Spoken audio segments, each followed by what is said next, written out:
আসসালামু আলাইকুম ওয়া রাহমাতুল্লাহি ওয়া বারাকাতুহু। আমার আজকের ভিডিওটা হইতেছে যারা কোনো মাযহাব মানেন না, মানে আমাদের ভাষায় লামাযাবি। তো তাদের উদ্দেশ্যে একটা কথা বলবো যে আগে ভিডিওটা দেখি, একটা ভিডিও আমি আপনাদেরকে দিতেছি। এই ভিডিওটা দেখার পর তবুও যদি আপনাদের মনে হয় যে আমরা যারা মাযহাব মানি তারা ভ্রান্ত পথে আছি, তাহলে আসলে তাদের বিরুদ্ধে বলার আমাদের কোনো, মানে আমার মতে আমার কোনো আর মানে রুচিতে আসে না। যে চলেন আগে এই ভিডিওটা দেখি। এই ভিডিওটা মূলত জাকির নায়ক সর্বপ্রথম আগে এই বিষয় নিয়ে কথা বলছিল, আর তারপর ওই ভিডিওটা হিন্দিতে, তো চলেন আগে ভিডিওটা দেখে আসি, তারপর আসলে এটার বিষয়ে একটু বলবো আর কি। मैं आपको डॉक्टर जाकिर नाइक की तहकीक बताता हूँ। चारों फिक़ा को मानने वाले जो मुसलमान है ना 99% है, और 1% वो है जो चारों में से किसी को नहीं मानते।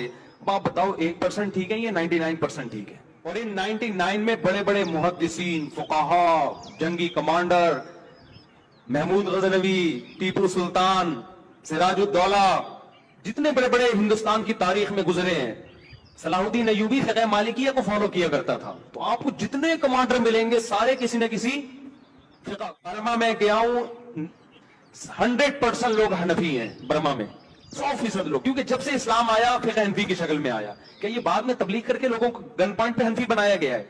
भाई वो आया ही इस्लाम फिक़ह हनफी में। बांग्लादेश में हनफी, पूरे इंडिया में हनफी, पाकिस्तान में हनफी, और अफगानिस्तान में इस्लामी हुकूमतें जब भी आई हैं फिक़ह हनफी की शक्ल में आई हैं। ईरान में जो सुन्नी है ज्यादातर हनफी हैं, आजरबाईजान जो रूस की रियासत है वहां हनफी हैं। 50% दुनिया में फिक़ह हनफी है। अहले सुन्नत की बात कर रहा हूं। अहले सुन्नत के अलावा को तो हम फिर गुमराह मानते हैं ना, वो तो कुरान और सुन्नत को हुज्जत ही नहीं मानते। मैं उनकी बात कर रहा हूं जो कुरान और सुन्नत को हुज्जत मानते हैं। उनमें 50% लोग हनफी हैं जिन्होंने इस्लाम की खिदमत की। फिर 30% लोग शाफी हैं।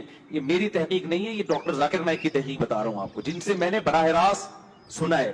मेरी भी यही तहकीक है, लेकिन मैं अपनी तहकीक के नाम पे पेश करूंगा तो लोग क्लिप बनाएंगे चूरन बेच रहा है, ठीक है ना? इसलिए मैं डॉक्टर जाकिर नाइक का नाम ले रहा हूं। 30% लोग फिक़ह शाफी को फॉलो करते हैं, और 17% लोग फिक़ह मालिकिया को फॉलो करते हैं, 2% लोग फिक़ह हम्बली को।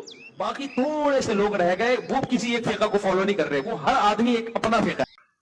এত কিছু শোনার পরও, এত কিছু জানার পরও, এত রেফারেন্স দেওয়ার পরও যাদের মনের মধ্যে সন্দেহ আছে যে আসলে মাযহাব মানা যাবে না, তাদের নিয়ে আর কোনো কথা বলতে চাই না। আল্লাহ হাফেজ।